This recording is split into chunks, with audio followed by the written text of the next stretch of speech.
Hello, I'm Dylan. And I'm Keon. And this is Tryouts Chord Tour, that podcast where we substitute torture porn for Torchwood, because this week we watched Cyberwoman. Written by Chris Chibnall. Directed by James Strong. And aired on November 5th, 2006.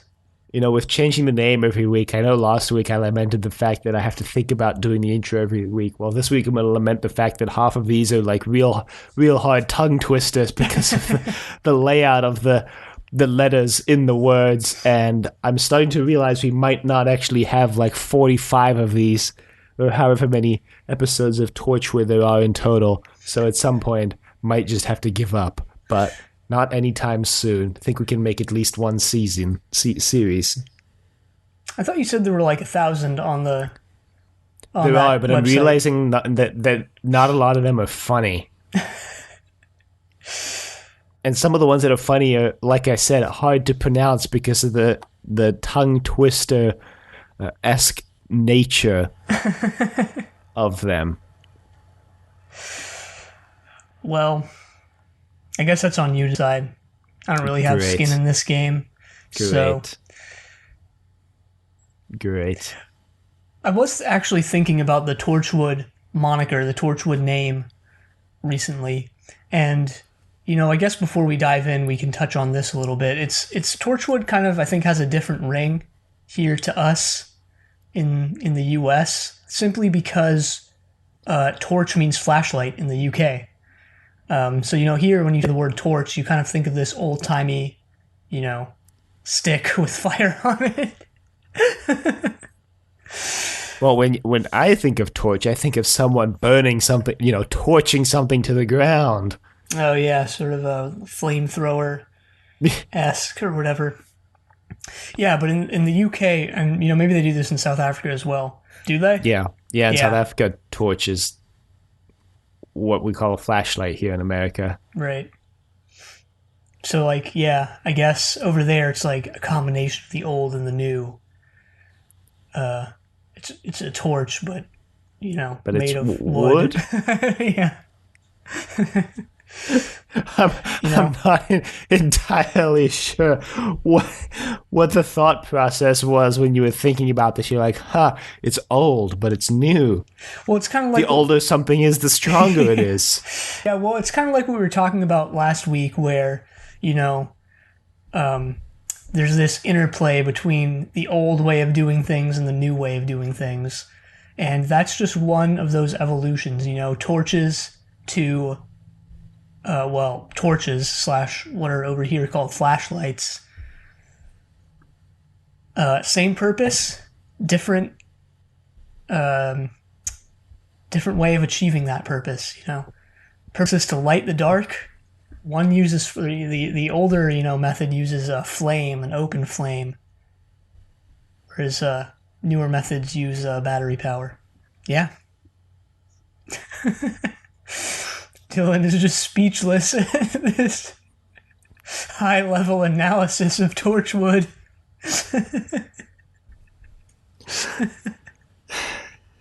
Devastating revelations. These are the kind of things people come to Trust Your Doctor for. This is why our 100 or so listeners turn to Trust Your Doctor every week. They want to know what's going on in the hard, cutting analysis that we're going to bring to the table. And I hope they're not disappointed. I hope they're not disappointed. Same here. Well, on the topic of the episode at hand, I remember hearing that this episode is much maligned in the fandom. But, you know, I actually really enjoyed this episode. I'm going to be honest. I really enjoyed this episode. So I'm going to break with perceived fan wisdom, I should say. Yeah, I didn't know that this one wasn't very well liked. I thought it was pretty good.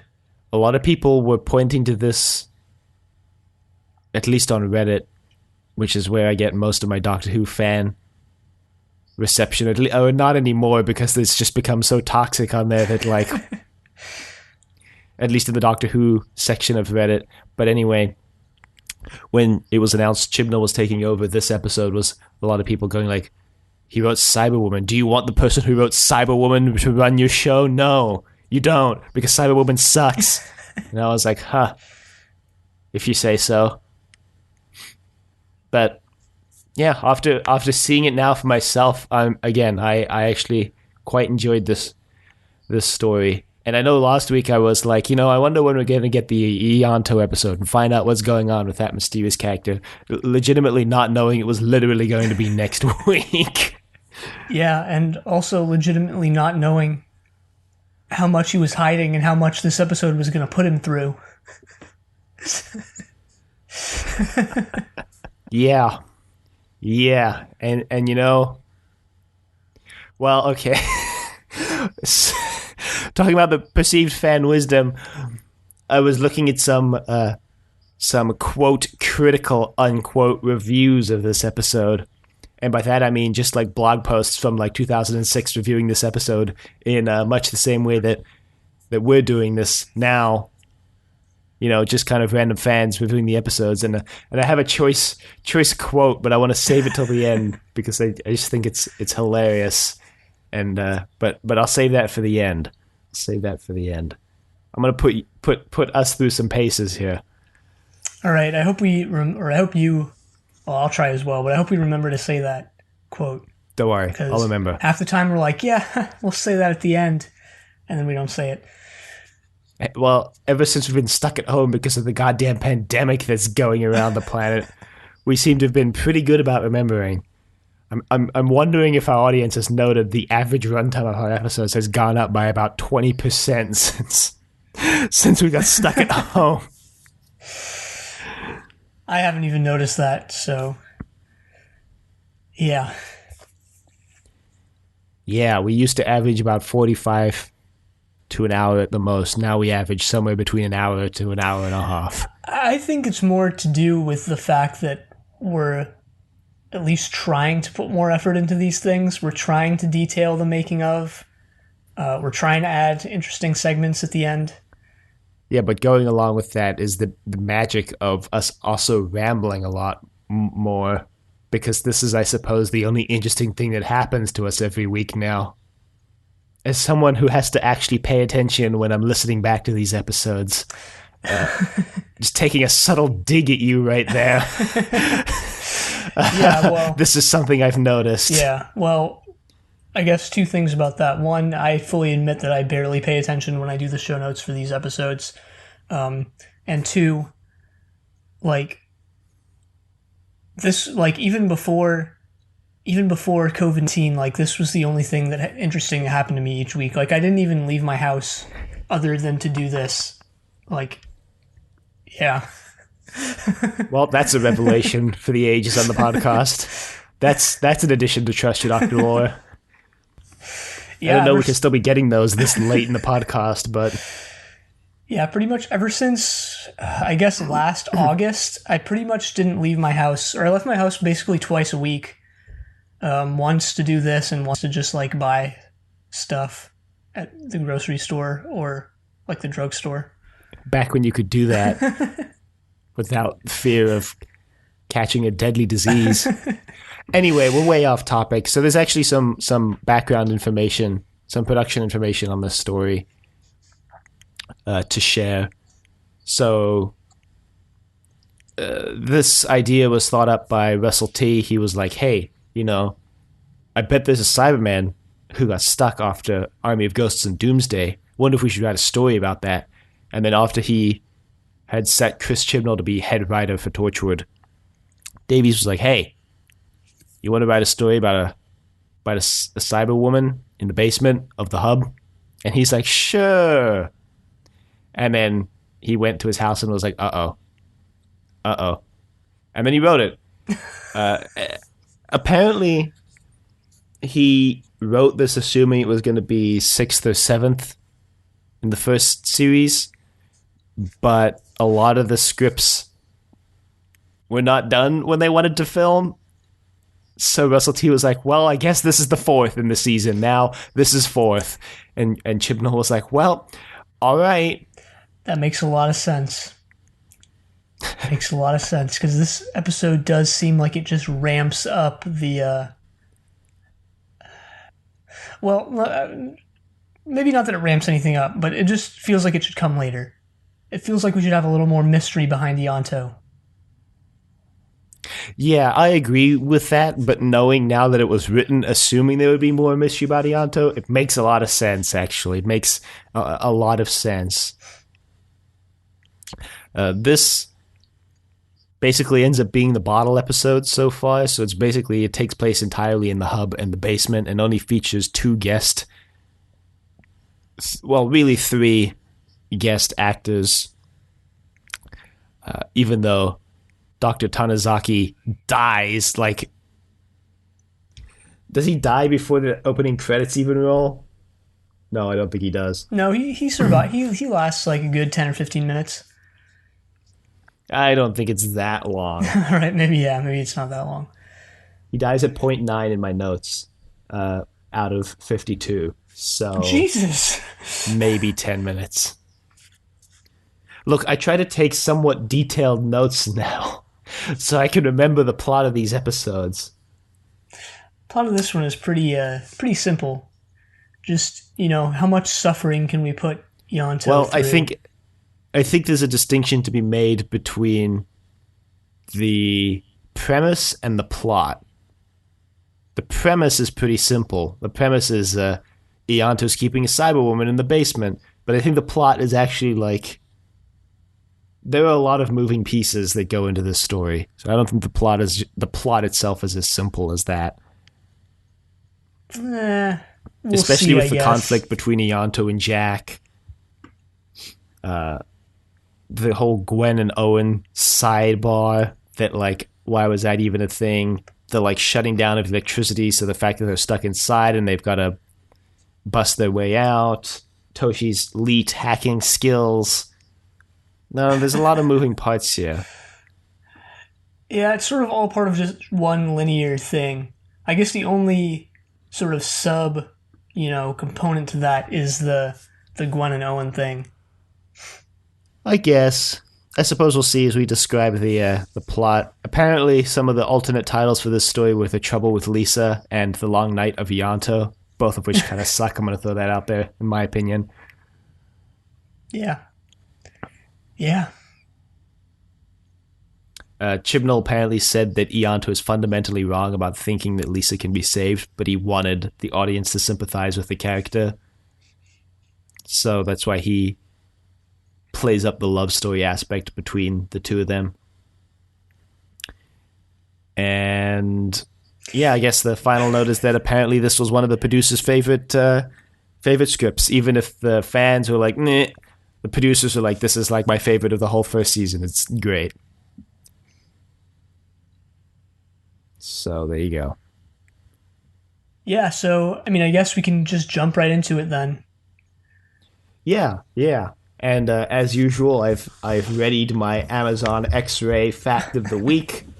That's going to come about 3/4 of the way through the episode. Just wanted to, for all the haters out there who think we might drop the 10 segments we added to the Torchwood incarnation of Trust Your Doctor, I'm keeping up my end of the bargain. And I've got my 7 deadly sins of Gwen. She's not really a main focus of this episode, so that segment's going to be really short this week.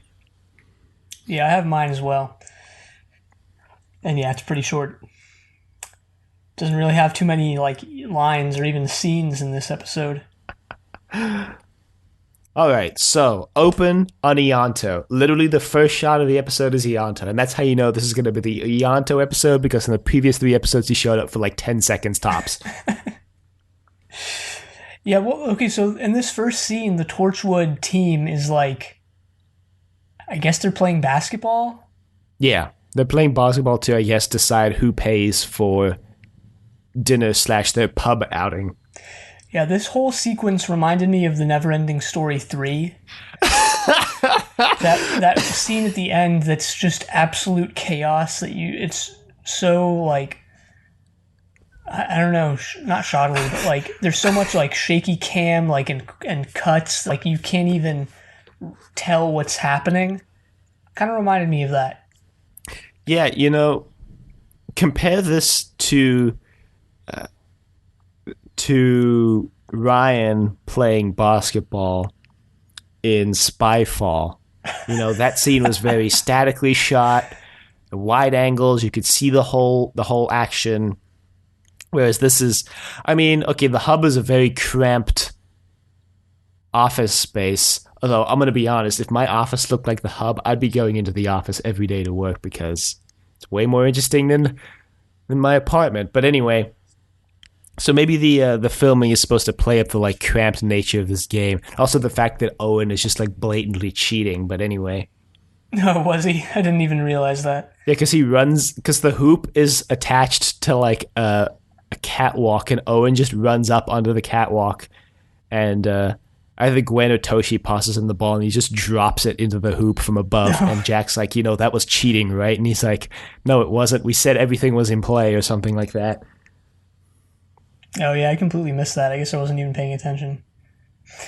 There's also... And that's why Jack is kind of, to bring back an ancient internet term, salty about having to pay for the pub outing they go to, I guess. Salty's not that old, I think. It's like 3 years. It's like 3 years, my dude. Yeah, and 3 is kind of like 30. You're saying we may as well be 30 years old? You know what I was thinking this week? We've been podcasting for a quarter of our lives. Yeah.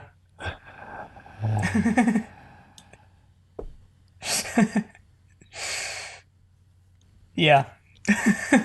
So as soon as they leave, we follow Ianto.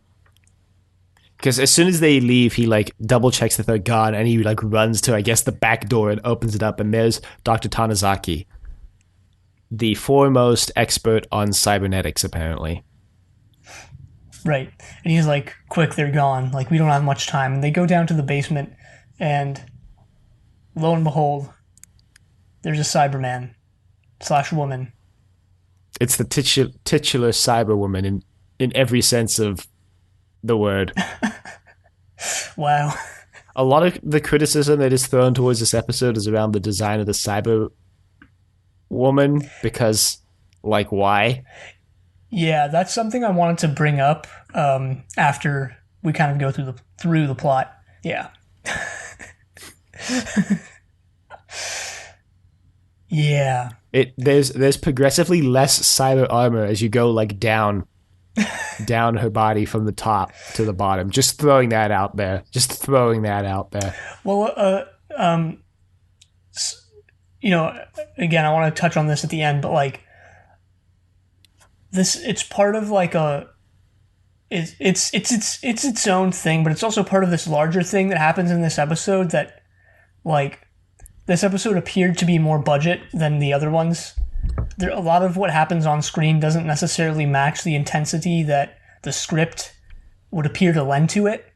For example, the scene we kind of get right now that flashes back to when Ianto and Lisa were, you know, part of the Battle of Canary Wharf, where Ianto is like saving Lisa after she gets half cyberized. Like, the look of that, how it's displayed on screen, doesn't like really match what the characters are saying.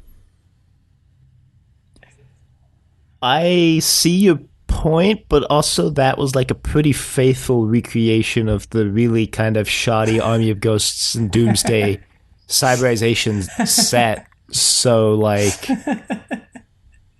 to me, it actually added to the intensity that they recreated this set. So it felt more like it was in this world than it otherwise would have. I mean, yeah, the set's not great, but the fact that they did generally recreate the look and feel of that cyberization area from that two-parter, to me, makes it fine. Oh, I didn't even remember that because I don't remember what it looked like. So fine.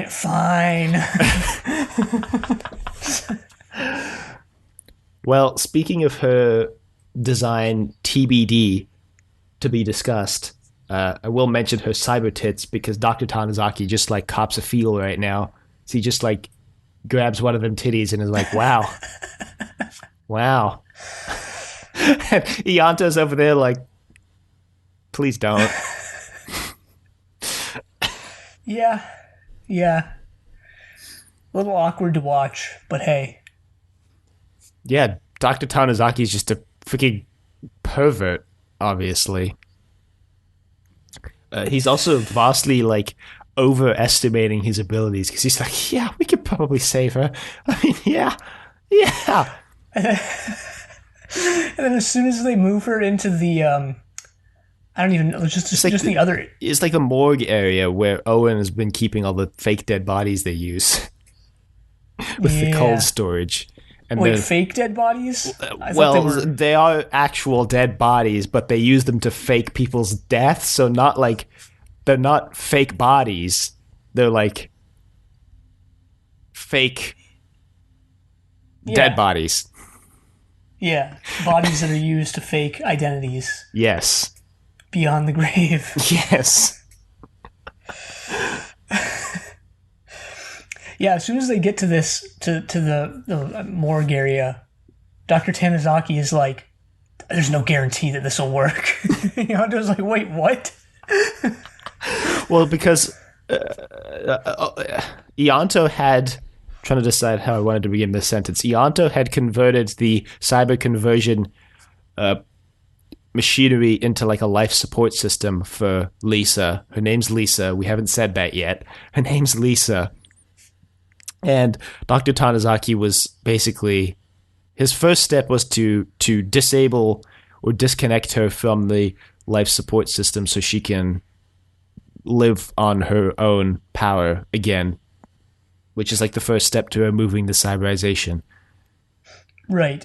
He has a line here actually too where he goes like, if you're I wish I wrote it down. It was something along the lines of like, you have to be willing to lose what you love if you want to try and save it. Delivered in the most like menacing, almost Batman-esque way possible. It's so weird that you should describe it as Batman-esque because apparently John Barrowman described Ianto as Torchwood's Alfred Pennyworth. Yeah, maybe. Maybe he has a point. Anyway, meanwhile, at the pub, the first thing I noticed, I don't know if you noticed this, and there are two options, there are two interpretations that could be had here, and one's substantially funnier than the other. But Jack has, his glass is just filled with clear liquid, and the first interpretation is that he's just drinking like a pint of vodka. But the funnier interpretation is that he's just got a pint of water and he's watching the rest of his team get smashed drunk and he's just drinking water. Maybe he's the designated driver, except no, because they walk back to the hub. So anyway, just if you ever go back and watch this scene, just notice how Jack has just got a glass of like clear liquid and you can imagine he's either just pounding back vodka or he's pounding back water. Up to you. Maybe it's Sprite. I mean, I guess. It didn't look carbonated, though. Flat Sprite. Yeah, exactly. Maybe it's lemon lime syrup. Maybe it's flavored water.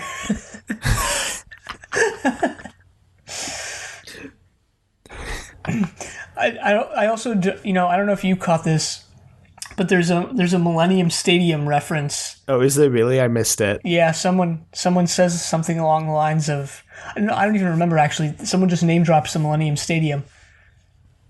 Wow. And I just noticed it because I don't know why I noticed it. I guess because that's an ancient Trust Your Doctor meme.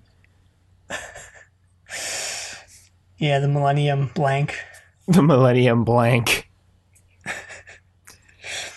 Meanwhile, in Torchwood HQ, everyone's freaking out.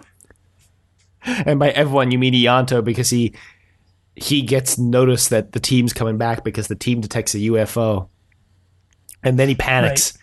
And he's like, we gotta move her back to the basement. I'll be right back. And when he comes back, well, once they've moved Lisa to the basement, he goes to talk with the rest of the team to be like, hey, what's up? Why are you back? And while he's gone, Dr. Tanizaki just gets brutally murdered. So, yeah, well, he and Lisa stay in the basement, and we find out that, so in the previous scene, you kind of Lisa appears to be cured, at least to some extent. She comes to, which she actually did even earlier. She comes to, and she's like, "Hey, I can survive off the cyberization unit. Like, pretty cool." Pretty She cool. seems fine, actually. And then we get to this scene. It turns out that she's actually not, and she tries to cyberize Dr. Tanizaki. Mm-hmm. Which doesn't work. In an instance of the script and the visuals aligning perfectly, he gets like half cyberized, but it doesn't work, so he has like metal sticking out of his head in like a really grotesque way. Yeah. Yeah. He's got like a big metal eye.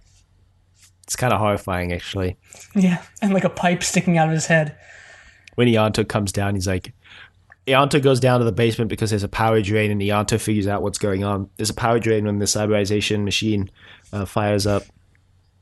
And Ianto knows what's going on, so he's like, yo, what the heck? Well, Gwen is like, hey, I'll go check that out. And Ianto's like, I'll do it.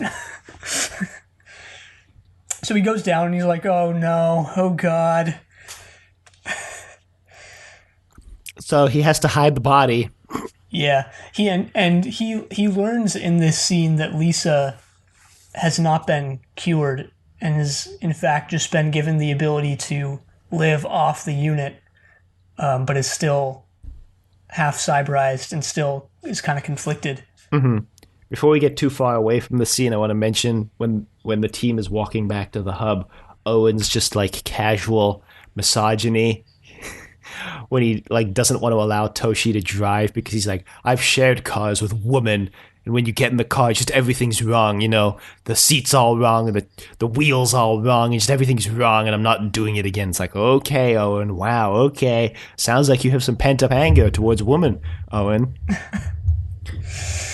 But they have, Jack has this really funny line when they get back to Torchwood, where Gwen's like, how about we just set an order on like who drives? And I guess Jack is just fed up with the argument because he goes, we're a secret government organization hunting aliens from an underground base, and you want to make an order for who drives, which I just thought was hilarious.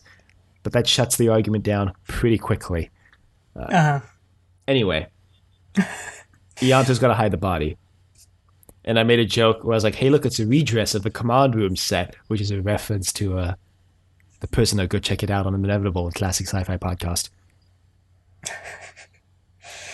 Yeah, where they just reuse number 2's room. They did it for everything. They did it on the episode we watched this week in like a really blatant way. If you like look at the top of the frame where they didn't think you would be looking, but check out Inevitable for more on that. Yeah, so Ianto does hide the body. He just kind of drags Dr. Tanazaki's dead body, into like a closet and just covers it up with like a tarp. Everything's rapidly spiraling out of control for Ianto. He lifts this cover up and you just see the decomposed skeletons of dozens of other... No. See, Ianto's mistake was waiting for the team to go to the pub instead of waiting for them to go to like some weird alien sighting, because they'd spend a lot longer at an alien sighting on the other side of Cardiff than they do at the pub that's like in walking distance of Torchwood. Yeah, he didn't do this when they when they were investigating those other parts of town last week. Yeah, he didn't do this when they spent an entire afternoon in Splot looking for Bernie. Yeah, when you think about it, this is actually kind of hilarious in like how it's all configured. They like go to the pub across the street and he's like, all right, are they gone? Quick, like let's perfect opportunity. Yeah. And yeah.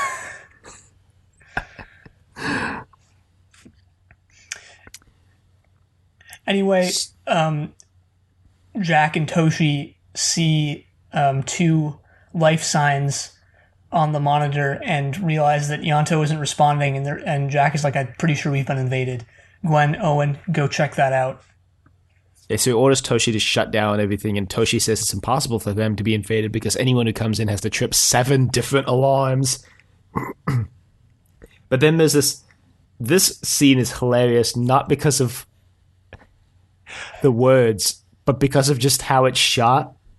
But basically, Owen is like, I'll head down and look for Ianto. And then he just pulls up a gun and he cocks it. And I'm like, whoa. Whoa, Owen. Whoa. What are you planning? Owen.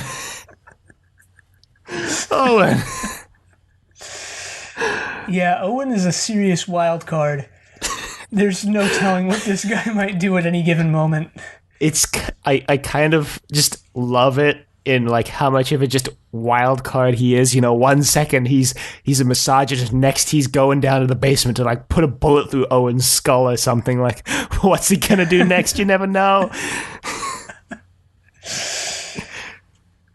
Who else but Owen? Who else but Owen? Should have called Torchwood The Trouble with Owen. Oh my god.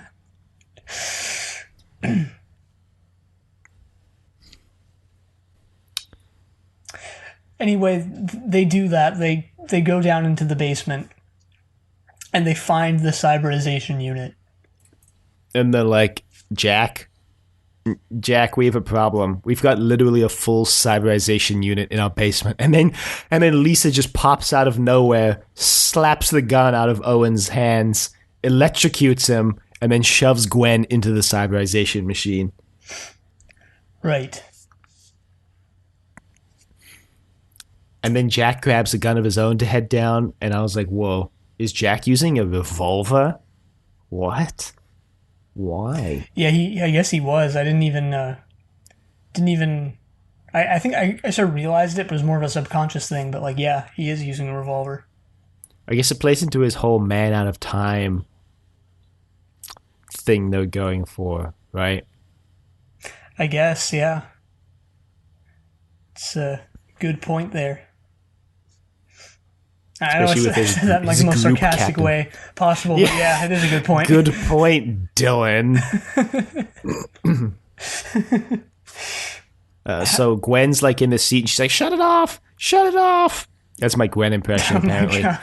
And Jack runs in and he starts just shooting Lisa and it has no effect. Mainly because Ianto like shoves him and he misses and he's like, what the hell? Ianto, WTF? Yeah, this is sort of the unit effect, right? Where like unit would always show up and try and use conventional weapons and it would never work. The unit effect. Now I'm just remembering back to Robot when they drive up to the robot and the Fourth Doctor's like, it's completely impervious, and he says something like, as the iceberg said to the Titanic, glub, glub, glub. Yeah, one of the Fourth Doctor's first lines. Relatively. And funniest. It was all downhill from it. No, it wasn't all downhill because there was that line, the Time Lord gave me 3 options and there's only one left. So that was a slight uphill incline for a second before you plummet off a cliff again. Well, there was also, what's the point of being grown up if you can't be childish sometimes? That was a pretty good one. What was that from? Good question. Good question. Probably like Mask of Mandragora. Or, man, what are some of the most forgettable Fourth Doctor stories? There are a lot, because we won't even remember the ones that are most forgettable. That's the thing about the most forgettable moniker, is that it'll go to the story that we don't actually remember. So yeah, but of course, like, what are the most adjacent ones to that? What are the ones that are like rememberable, but almost State of Decay? Yeah, State of Decay, I guess. Warrior's Gate, even though that was the one in which Romana left. Finally, I remember that one a lot more than State of Decay. Gotta be honest. Also, like, Blank of the Daleks, everything after Genesis of the Daleks, before the Seventh Doctor one. Revelation? All of those Dalek stories were forgettable. Everything between Genesis and Revelation were just like... I don't think what even? I don't think Destiny of the Daleks is forgettable. It introduced the Movellans. And it had Davros being in like a little closet, and the Fourth Doctor went into that little closet, and he's like, "Whoa, it's Davros." I guess it is forgettable Maybe. after all. That's all I remember from it. Anyway, they do end up saving Gwen, and this is when Jack's like, Ianto, WTF, I had a clear shot, man. And Ianto was like, that's my girlfriend, man, so back off. I don't know why I'm doing this like it's a scene out of Grease where they're fighting over. Oh, God. Might as well link that Grease 2 video, because why not? We're gonna score tonight. Why not? Why not? So Ianto sort of explains. Well, okay, Ianto goes off on Jack. He's just because Jack's like, you were hiding this from us for like ever.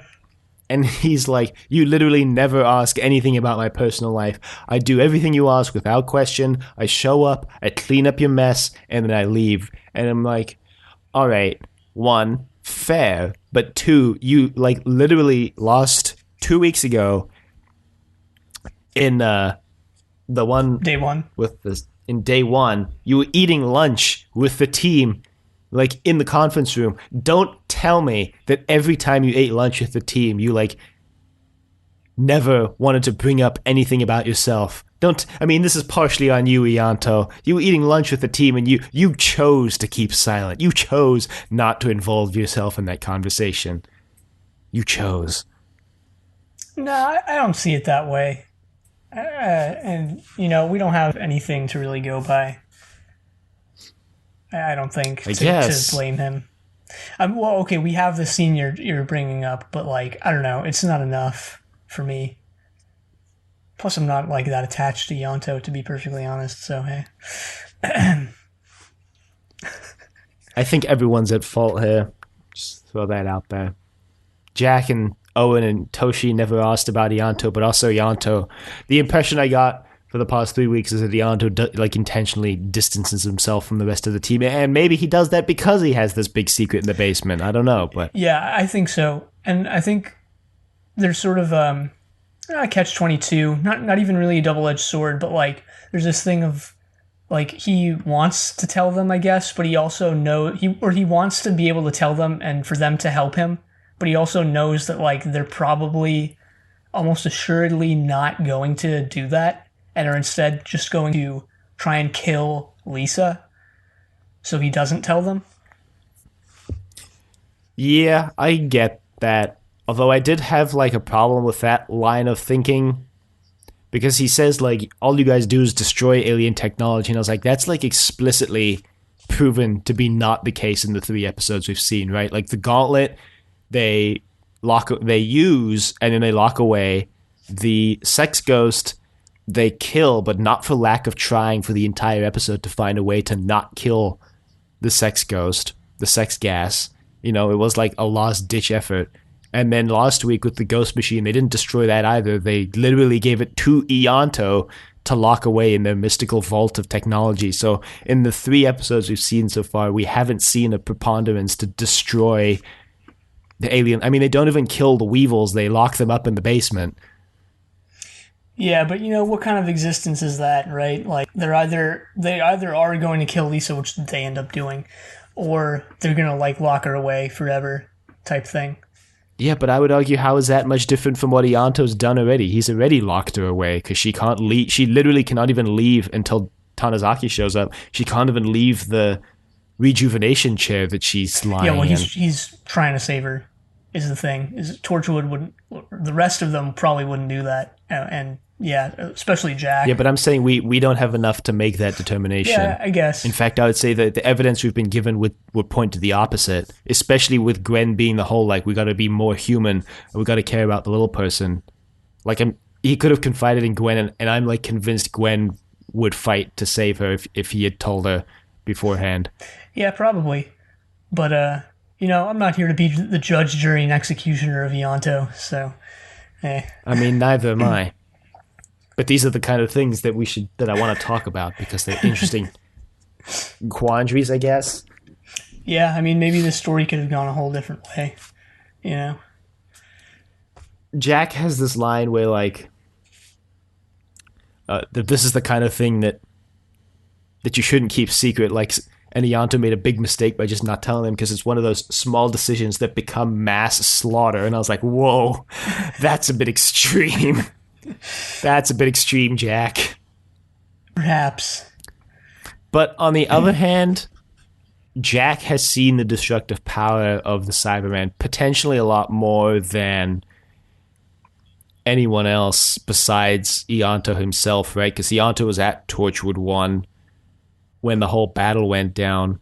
Yeah, and we didn't even mention that Lisa was a member of Torchwood London.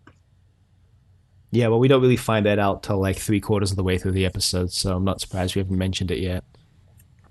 Oh, I thought that was in the beginning there. In the beginning, he just says she was half cyberized. It wasn't until it was like much later when Jack and Ianto have another argument and Jack says something like, we protect our own, like you're supposed to be, like we're your family, we protect our own, and that's what Jack says, and that's when Ianto says she was one of our own, she worked for Torchwood in London. Yeah, I could have sworn that scene was in the very beginning with like the first time you see her, or not scene, but I thought we got that information, but maybe not. I don't really remember. Yeah, I felt like I seem to remember it being later, but Yeah, it doesn't really matter. What does matter is the huge chase scene we get right here, and it's pretty substantial actually. It's a fairly long sort of action sequence. Yeah, kind of running through the halls of Torchwood Hub because they lose power. Well, Jack orders Toshi to shut down all power and put the base into lockdown. So it goes into lockdown, which is basically nothing in and nothing out. Right.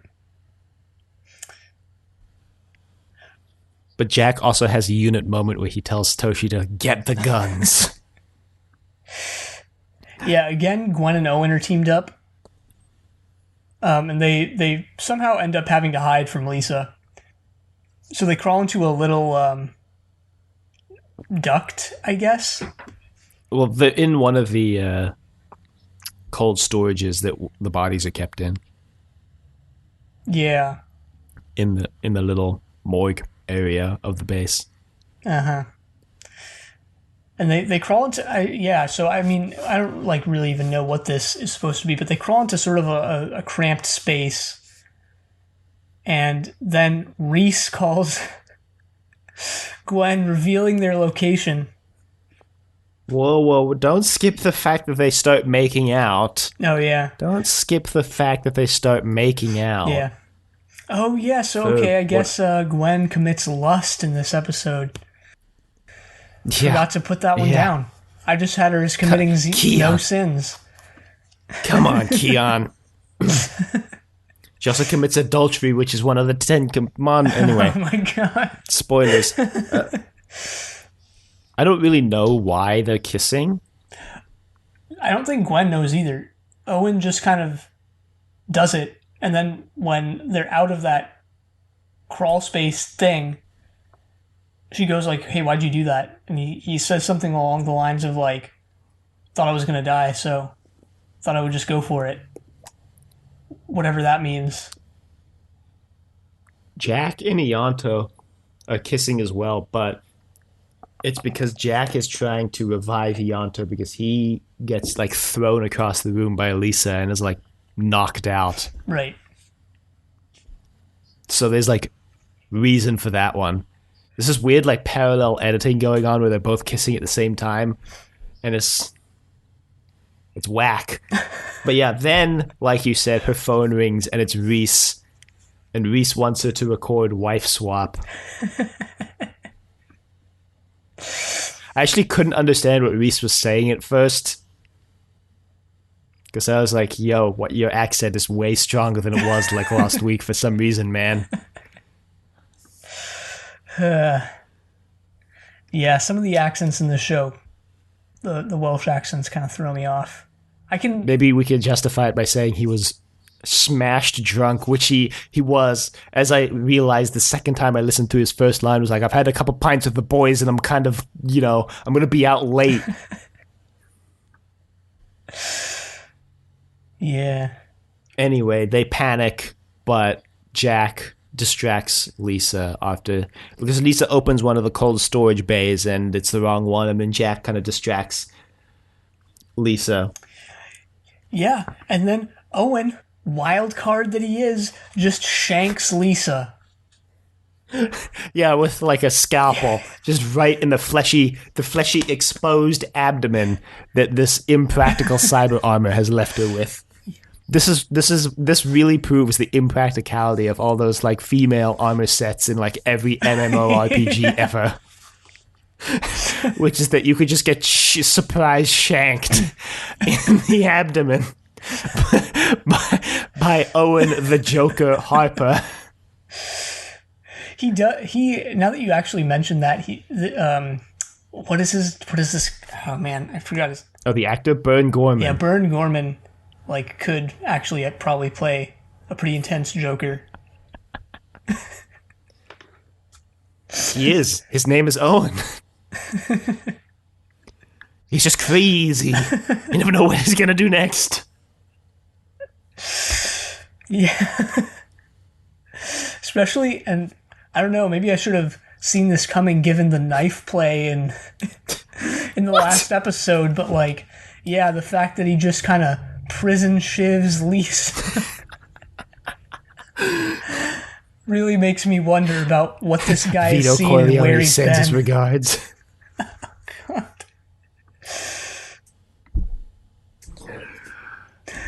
So I think they think Lisa's dead for a minute.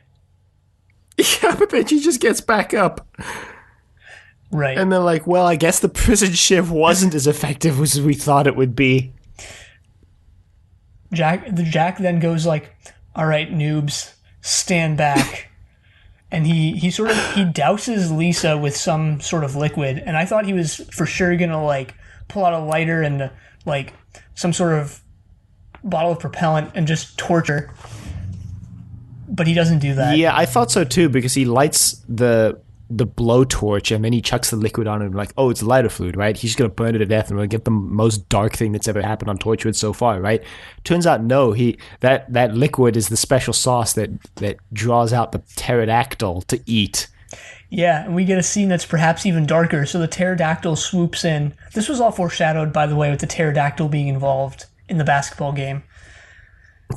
But yeah, the pterodactyl swoops in, starts eating Lisa alive.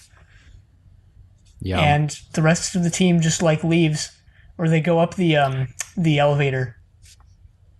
Yeah, so while this has all been going on, Toshi's been using this weird device that Susie, who gets a name drop, right, found. We forgot this entire thing where at the beginning of this, Ianto orders pizza, and it's finally being delivered. Yeah, the plot is simple. Yeah. Well, I mean, it is, like, what's complicated about that?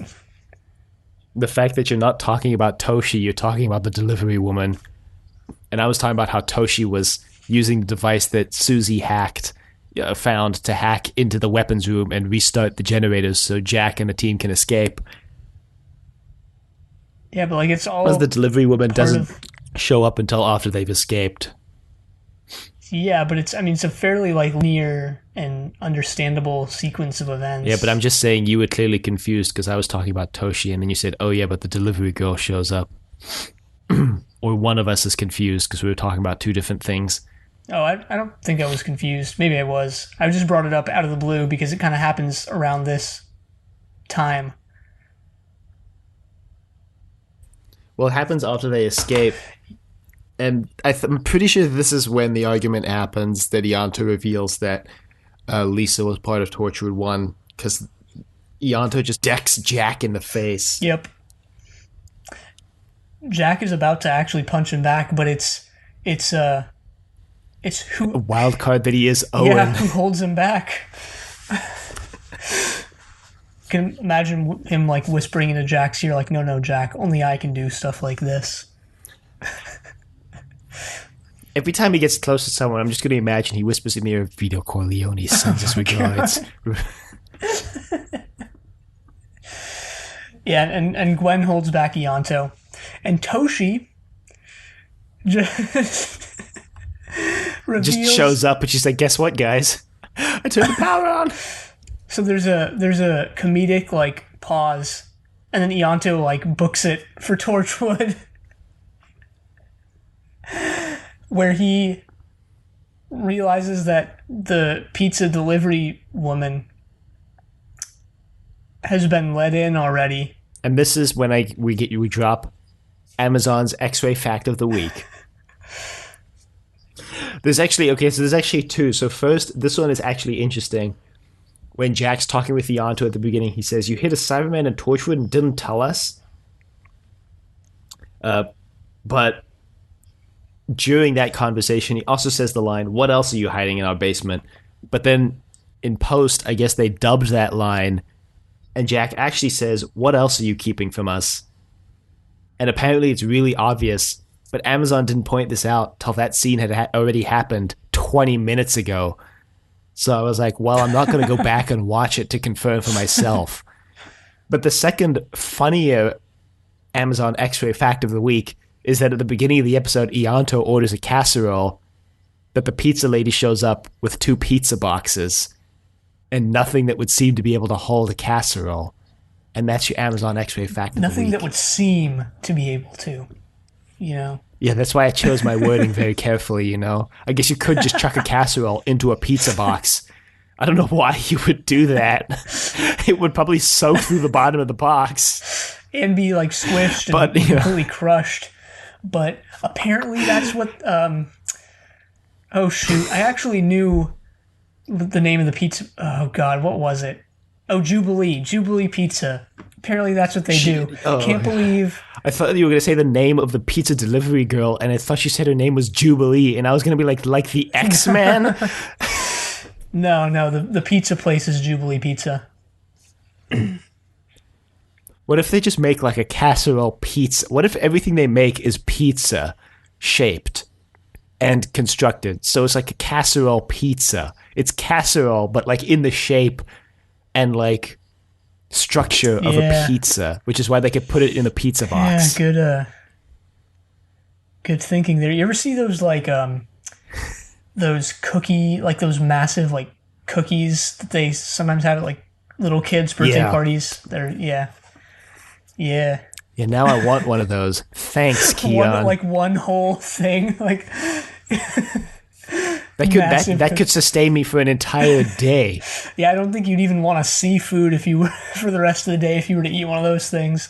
It's a massive amount of sickening sugar intake. The one thing quarantine has taught me is how to make a can of beans become like 3 meals.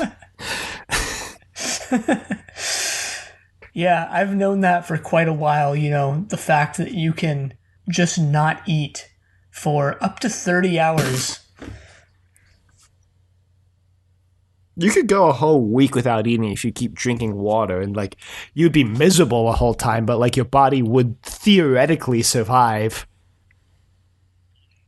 On average, you can go a week. They say on average, just in case, you know, for those outliers. Just like how on average humans have less than 2 arms. Yeah, everyone knows that. No, I'm kidding. I have no idea what you're talking about. Well, because as long as there's at least one human who doesn't have 2 arms, that means the average human would have less than 2 arms. All right. That means if you have 2 arms, dear listener, you're above average. If you only have 1 arm, you're below average. But hey, there are a lot of other weird statistics about the how many limbs humans have that make you above average as well. What I'm saying is our listeners are the best, and I love all of them.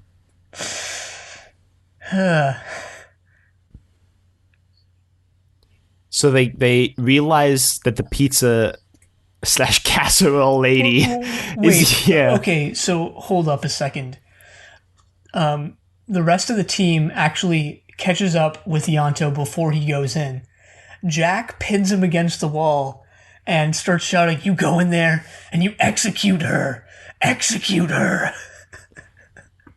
Okay, you skipped a little bit of context here because he doesn't just run in and slam him against the wall. They actually run in and Ianto holds them all at gunpoint and goes, if you come any closer, I will shoot you. If you come in after me, I'll shoot you. And then Jack disarms him and puts the gun against Ianto's head and says, if you're going to make a threat like that, you have to keep it. Kind of mirroring what the sex gas tells him. Which was something along the lines of like, you don't look like you're going to shoot. You're not going to shoot. And lo and behold, he doesn't. Kind of turning that against his own teammates. Well, Ianto does seem a lot more willing to like kill his team members than Lisa. Is Jack totally out of line? No. Is he at least a little bit out of line? Yes. Ianto even says like, my loyalties don't lie with you. They lie with Lisa. Honestly, that should be a huge, huge red flag moving forward, like whether or not Ianto's gonna be trustworthy as a member of Torchwood, given what happens at the end of this episode. Also, given what happens in like 2 minutes, he probably is, because like he goes in to execute her, but so Jack tells Ianto that he has to go in to execute her, and Gwen's like, you can't tell him to make that choice, and Jack yells back, when I want you to think for yourself, I'll tell you.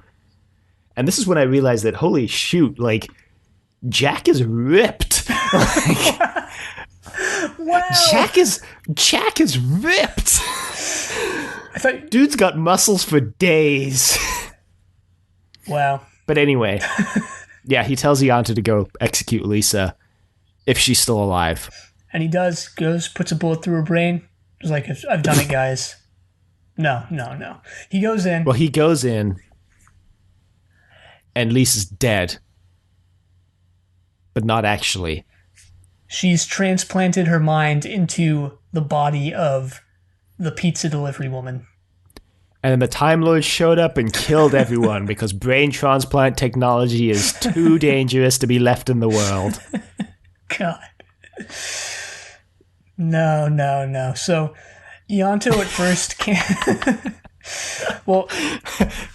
But you wish that's what had happened. It's honestly, that's more, maybe humane than, like, what actually happens. Because Ianto goes through some serious suffering in the next 1 minute. Kind of his own making. Because he... Well, so not in the sense that he knew she was going to do this and, like, that this is how he thought that saving her would go down, but kind of in the fact that he did put the idea in her head to transplant brains earlier when he says, like, we should be together, you and me, Lisa, when he's trying to convince cyberized Lisa that was his girlfriend and still has human emotions. And she's like, yes, I'll put my brain in your head. And he's like, no, don't do that. No, why would you even think of something like that? She's like, because it would mean we could be together forever. And he's like, no. Yeah, but now the problem is solved, right? I mean, she can't really cyberize anyone anymore. Well, I mean, I guess... They did just kill a second innocent person, sorry. Dr. Tanazaki's not a girl, as far as I'm aware. Yeah, so Ianto at first can't or doesn't, like, accept that she's been body swapped. Yeah, that she's been mind warped. Yeah, exactly. She says something like, you always said you didn't love me for, like, what I looked like. And he's like, oof. You're right, I did say that, but now that you've, like, body swapped and there's a huge scar across your forehead, I don't know if I was telling the truth or not. Wow. Well, there's like a conflicted moment where he's unsure whether he wants to point the gun at her or not. Goes through some pretty substantial, like, face acting. Yeah, I mean, I'm being facetious because the conflict is less not that he doesn't love her, but that he does love her. But that she's killed 2 innocent people now, and he doesn't know if she would stop. Yeah, after this, and just the entire situation, just the entire, like, last half an hour, like, finally, giving him a moment to like reflect on what's happened and just realizing like that his entire world has been turned upside down. And so he doesn't know what to do, but then that's okay because the rest of Torchwood just makes a firing squad. Yeah. It's like, what the absolute hell is this? And pound dozens of bullets into her body. Literally dozens of bullets into her body. And then they're just like, well. And then there's a small little scene between Jack and Gwen, and then it ends because Gwen. Jack, I don't know if Jack is like actually this dark of a character, if he's just trying to play the cool, edgy teenager, because Gwen's like, you weren't actually going to shoot Ianto, would you? And he's like, was I? And she's like, you like, if that was me, you wouldn't shoot me, right? And he's like, wouldn't I? And she's like, should I be worried, Jack? Jack? Well, Ianto also walks into Torchwood at this moment, and you kind of get the impression that, well, this is I thought there was at least a few days, maybe even a week or two after the last scene. Maybe it was the very next day. I don't know. Yeah, if I was Jack, I would be firing Ianto right now, or just letting him go. He would be like way too much of what's the word I'm looking for? A liability. Liability. Thank you. Too much of a liability to keep around at Torchwood, given the fact that he probably hates the rest of the team now. They killed the girl he loved, and he was willing to sell them all out to save her, even when she was alive. So, I'd be like, Ianto's way too much of a liability to keep around. Well, they kind of have this moment where he walks into, or he can, because Jack and Gwen are standing up on the balcony area, and he walks in, kind of just nods, and Jack also kind of just nods. Except they're not on a balcony. They're in the like conference room they ate lunch in last 2 weeks ago in day one. And I noticed that the like corner that they're standing in that kind of juts out as sort of like an overlook is not symmetrical in any way. It's like it's not an isosceles triangle. It's actually really annoying once you notice it. I haven't heard the word isosceles in like a decade.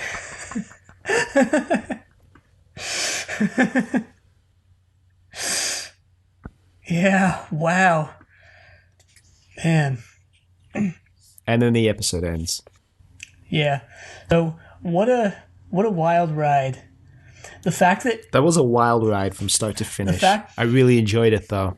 I did as well. I didn't even realize one of my favorite moments watching this was when you see the woman delivering the pizza and you're like, holy cow, this is all taking place in like 20 to 30 minutes. Yeah. But this is it's pretty much the 42 of Torchwood. It takes place pretty much in real time. Yeah. And Jubilee Pizza had that like policy or whatever, free unless, or I don't know, whatever it was. But like, yeah, this is a short amount of time. I think I actually read that James Strong like wanted to film this roughly in like real time kind of thing. Was it James Strong? Yeah. James Strong wanted to film the episode in a sort of real-time format. Yeah, neat idea. That doesn't always work out in like TV and movies and such. It did in 42. Well, that wasn't really all real-time. It was like mostly. Yeah. And obviously this one's not perfectly in real time too, because it cuts between like the Toshi subplot and the rest of the team subplot, which are happening concurrently, but happen sequentially for us as viewers. Mm-hmm. Well, I don't know if you had any other topics you wanted to bring up, but if not, we can just dive into the cyber armor. I've got one that I want to talk about, and that's that I think the team is heading towards a big breakdown / reveal of its own when the rest of the team finds out that Jack is immortal, because in this episode they kind of come close to that because Jack gets electrocuted by Lisa twice, and both times like the entire team watches him die. but they don't know he's dead. And later Owen kind of has this line where he's like, when he sees Jack again, he's like, "You should be dead." And he's like, "Well, I'm a tough nut to crack." And then at the very end, in the little conversation, Gwen's like, "For a second there, I thought you might actually die when she was shocking you." And he says, "For a second I did too." And he says something about that being scary, but also being like the first moment of life he's felt in like ages, because he was because he felt like he might actually die. And that might explain why he goes off on Ianto way more like in the second half of the story after that, is because he has some sort of PTSD that was induced by him feeling like he might actually die for once. And, I don't know anything more on that topic, but I just wanted to say it seems like there is this somewhat overarching plot where Jack's been hiding the secret from them, and it's going to be revealed at some point in this season or maybe next, and it's going to be this big kind of make or break moment for the team. Yeah, Owen is probably not going to take too kindly to this. Probably not. It's going to be interesting because it does kind of set Jack up to being like Ianto in many ways, because he's also hiding a secret about himself that's like endingly big, but he's hiding it from the rest of the team. So there's a bit of like hypocrisy on Jack's part throughout this whole ordeal because of that, which I think just adds a whole nother layer to the story that I really like. Yeah, now that you bring that up, I actually had something I wanted to talk about with Jack as well. We kind of compared Jack to the Doctor in a couple times actually throughout the past couple of weeks. But in this episode, we kind of really get, I think, a big difference between them. I don't think the Doctor, well, maybe the Sixth Doctor would or something, but like the Doctor, at least the modern Doctors, you're not going to see one of them pinning their companions to a wall and shouting, commanding them to execute someone. So maybe I think Jack even, I don't know if I'm just kind of, I don't know if this is like it's work or, if there's any indication of this, but we kind of touched on this earlier too, of like Jack is kind of trying to emulate the Doctor in what he's doing here, and he's not doing a great job of it. Well, I mean, I guess I'm just going to take us into the how does this affect Jack segment, and then we can come back to talk about the armor afterwards for the sake of the fact that we're already talking about Jack so much now. This episode clearly like affects Jack a lot, and I think that's part of the reason why he fails at really acting like the Doctor, because the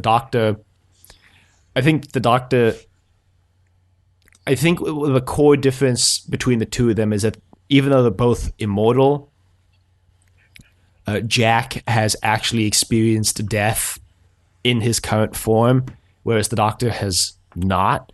Every time the Doctor dies, a whole new person walks away, right? Like that was the 10th Doctor's speech to, I think it was Rose or Donna, about regeneration, how regeneration is like basically literally like dying, and a whole new person walks away afterwards.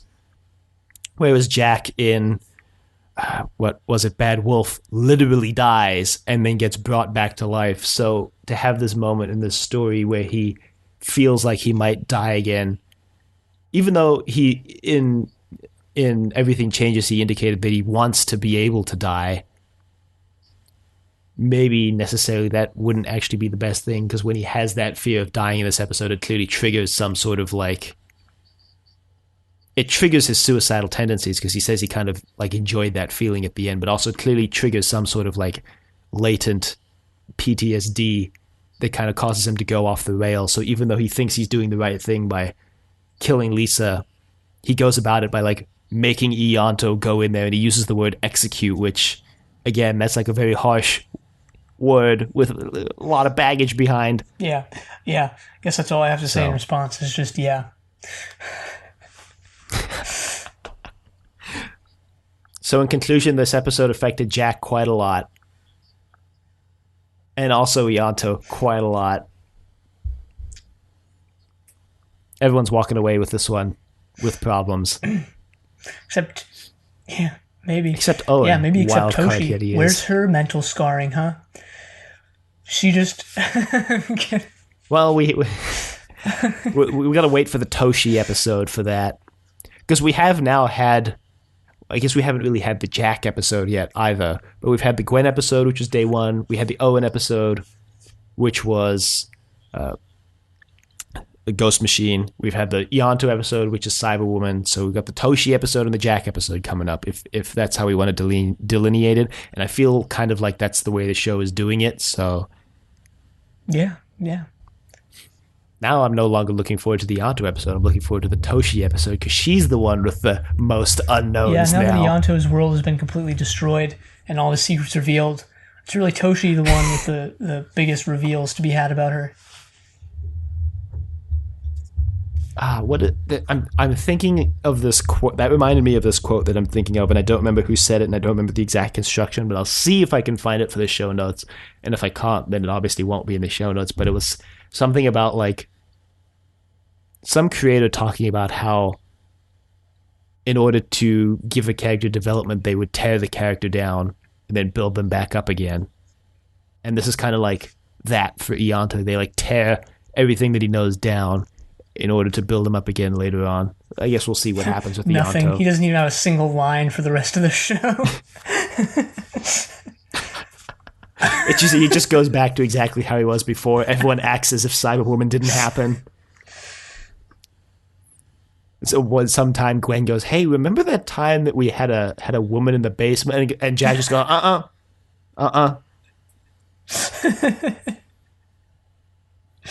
They just all play it off and try. Speaking of try woman in and the make basement, it seem like it was just like a bad dream that Gwen had. That would be. or they just gaslight Gwen into thinking it was a dream. Yikes! Gaslight Ianto into thinking Lisa was just a hallucination. Yikes! Well, speaking of woman in the basement, the Cyberwoman design. Yeah. In the basement. My, I guess, initial thought about this kind of plays into what I was talking about before with the visuals not matching up with the dialogue, where it's like she's supposed to be half cyberized. She's supposed to be like sort of not a failed, but an incomplete cyberization. So you would kind of expect her to look like what Dr. Tanizaki looks like. But she doesn't. She just looks like she's wearing very revealing, armor. She looks like her Halloween costume was sexy Cyberman. It doesn't look like what the episode tries to, through dialogue, say that it is supposed to be, you know? Yeah. There's no real, body horror element to it either.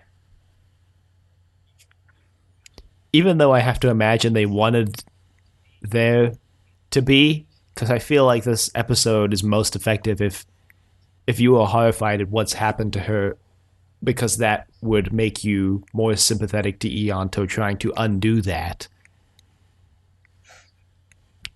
So I have to imagine that putting body horror in was a thought that they had.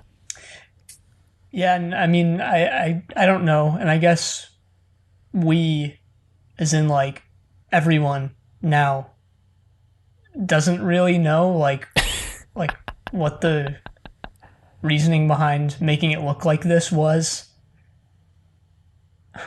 Probably because they wanted it to look sexy. That was one of the reasons. I mean, we joke, but why else would you give a Cyberman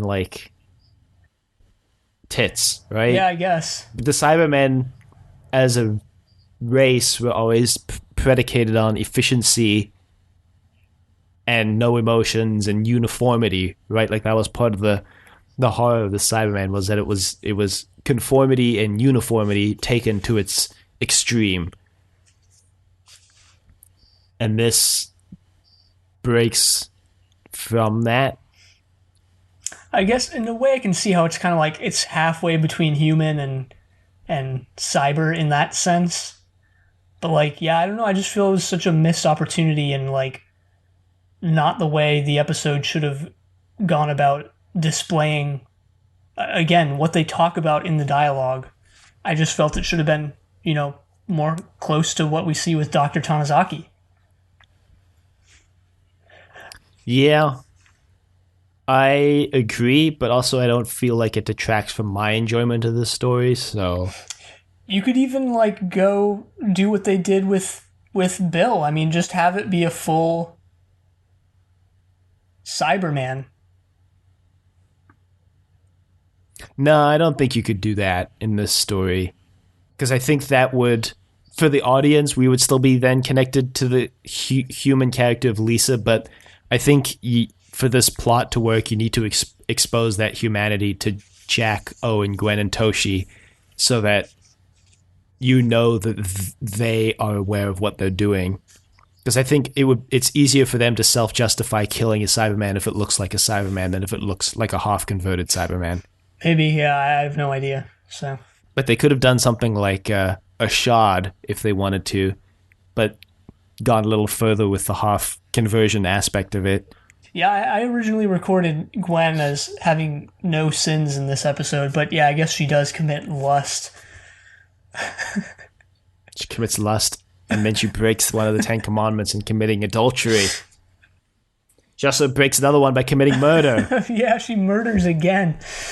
Yeah, the way it's shot is so odd. They come in like a remorseless firing squad and shoot, and that's the thing too of like, I guess like you don't want to have this sort of body swapped, mind warped abomination wandering about, but like at that point, Lisa probably would have just stopped. She was in a human body, like. Yeah, but they don't know for sure, so that. they have to. Like, do you want to take that risk? I do, but apparently they don't. Ianto does, understandably, because he loves her and he wants to believe that she won't do this. But, like, everyone else is like, do they want to take that risk? They don't have that strong emotional attachment, so, like, no, they don't want to take that risk. Yes, still, like, the way it's shot is so odd. Like, you get this scene, this shot of them just lining up firing squad style and remorselessly killing her. It's weird how remorseless it is, given the fact that like last week Gwen is weeping because what's his name launched himself onto the knife she happened to be holding to kill himself, and she's like, oh god, I killed him. And in this story, not only did last week she learn how to use a gun, in this story she's just like pro expert secret agent MI6 with the gun, just sniping fools from the firing line, and then she's just like, yep, I feel no remorse for that. Maybe this is like 3 years after the last episode. It's 3 years after Ghost Machine. Honestly, that would just make it more egregious that Ianto didn't like tell someone, like, because I in my head, this takes place no more than a couple months after Army of Ghosts and Doomsday, because part of the Torchwood team shows up like in the very next season of Doctor Who after Army of Ghosts and Doomsday, or maybe it was 2 seasons later. In it was Stolen 2 seasons Earth. Later. So, no, was it? Yep. Yeah, 2 seasons later. Yeah.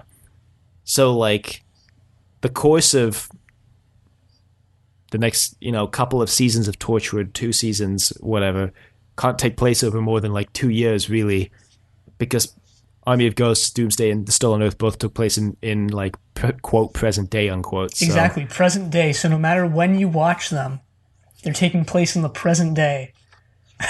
No. So you watch those episodes in 2075, that's when they take place.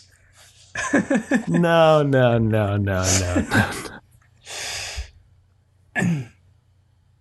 Yes. No. It's interesting that Jack mentions this, that the Cybermen are from an alternate dimension, which in the rebooted continuity they were, but didn't like the invasion happen chronologically before this, and wouldn't Jack know about that? Anyway, that's neither here nor there. It's just a weird observation about the confusing history of the Cybermen in Doctor Who. Nah. All right. What other segments do we have left? Just Britain's 10 actors, I think, it's right? not going to be an it's not going to be an expansive section because there are not too many people to list here. There are literally only 3. Yeah. And I, for once, did all 3 of them. Same. Ooh. So, yeah, whoever wants to go first, take a stab at it first. Well, I guess I'll fall on my sword and mispronounce the first name. So, Caroline Chikese as Lisa.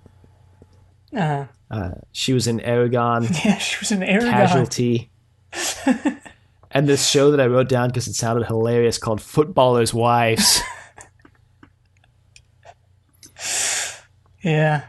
What's that show? And it has a million spin-offs too. The Housewives of Orange. The Real Housewives of New York or whatever. Yeah. Well, there's the OC one, which is the one that I always knew of, but yeah. Yeah.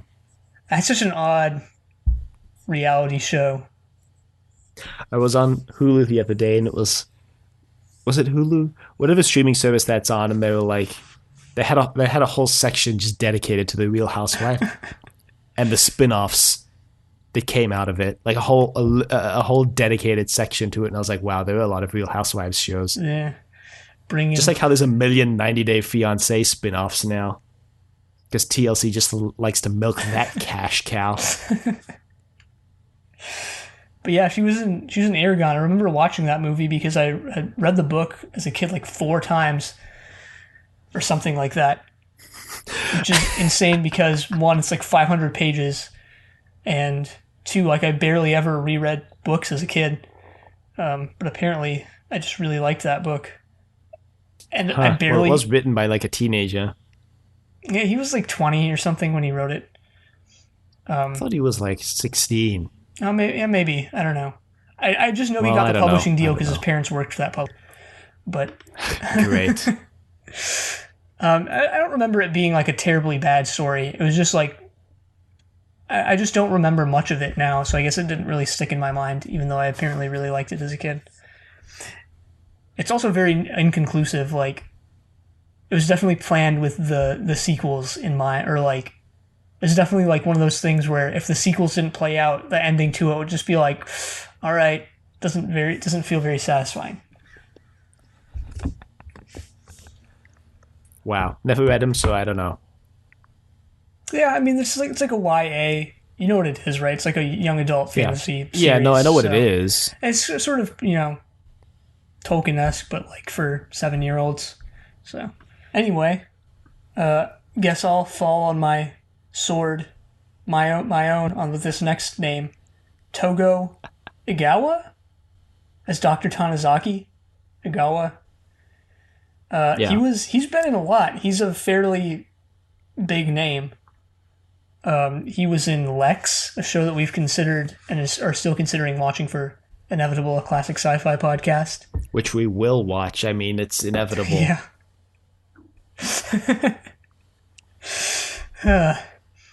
He was in Mr. B. First. Never mind. Sorry. So, he was in Mr. Bean, the animated series. Weirdly enough, he was in the 2008 Speed Racer, directed by the Wachowskis. He was nice. Yeah, I've got that. He's had a recurring role in Thomas and Friends. Yeah, that was the one that I was like, wow, he's been in a lot of Thomas and Friends. He's been in Doctor Who. He was the Secretary General in the Pyramid at the End of the World, the one who agrees to, I don't even remember what it was from that episode, but do what the villains wanted them to do. To ask the monks for help. Right. To consent. Right. And gets killed. He was in The Last Jedi. Yeah. And he's the narrator in The Amazing World of Gumball, that Cartoon Network cartoon. He was also in IT Crowd, Casualty, Doctors. I have him in the Thunderbirds Are Go, the reboot series. And I also have him in Mamma Mia, Here We Go Again. I actually remember him because I watched that movie a couple of weeks Wow. ago. I actually remember where he is in the movie. I recognize him now. I'm like, huh, yeah, that's him. Yeah, he's been in a lot over the years. Yeah, so I guess I get the next one who has literally not been in anything.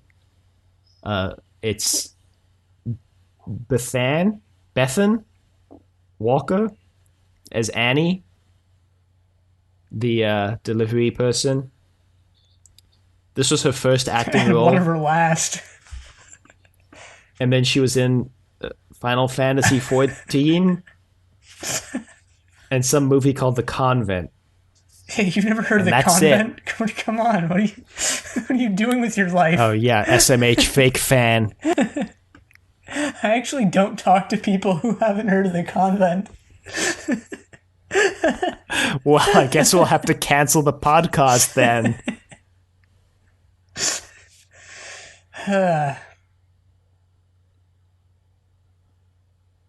Yeah, she's been in basically nothing.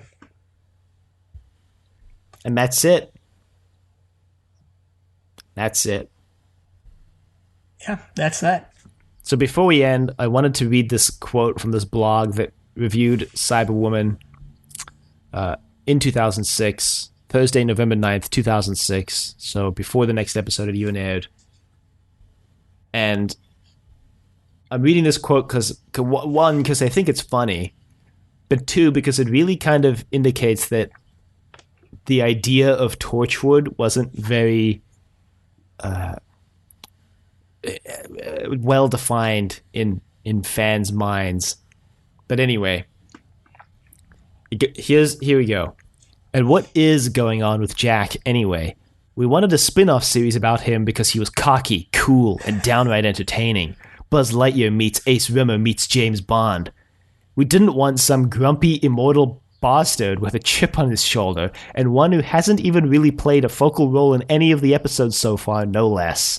Perhaps it's building onto something, but at the moment it seems to even defeat the point of the show. Anyway, so I thought this was hilarious because I guess people thought that it wasn't a show about Torchwood, it was a show about Jack, which looking back now, we all know, looking back on it now, with everything released, we can be like, yeah, it's a show about Torchwood and the team. But this slice of fandom history is interesting because, one, I guess people don't like the fact that Jack is a three-dimensional character with actual emotions and trauma and things he has to deal with.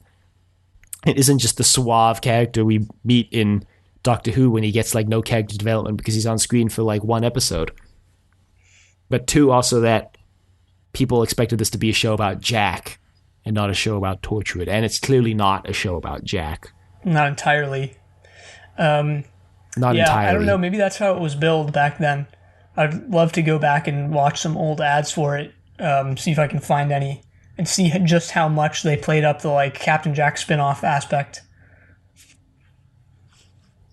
Yeah, it'd be interesting to see how much they played up as a spin-off featuring Captain Jack versus a Torchwood spin-off. I mean, at this point, really, how much has Jack appeared in Doctor Who? And it's really not much. It's certainly, it's if you were watching Doctor Who in this era and someone said Captain Jack, you probably get more excited than if someone were to say Torchwood.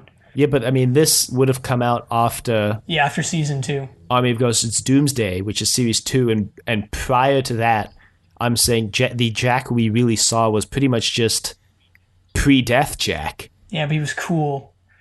He was so cool. And then we get a couple episodes with the face of Bo, and then we get that 1 or 2 episodes with Jack when he's part of Torchwood in series 3 with Martha, and that's when we find out he's immortal. So, I mean, maybe the idea that everybody thought he was going to be this cool character, but that was what they knew of Jack to that point was pre him literally dying and getting brought back to life, and that messed him up royally. Who knows? Yeah, I don't know. I'll see within the next week if I can find some old advertisements or whatever, commercials bus posters or whatever, pictures and such. Yeah, let's find out how was this marketed. Let's find out.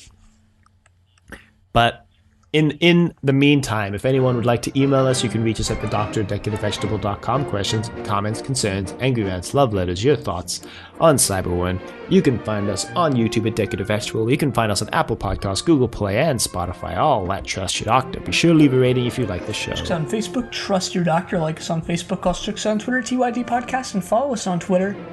Next time, we're going to be watching Small Worlds. But until then, the end.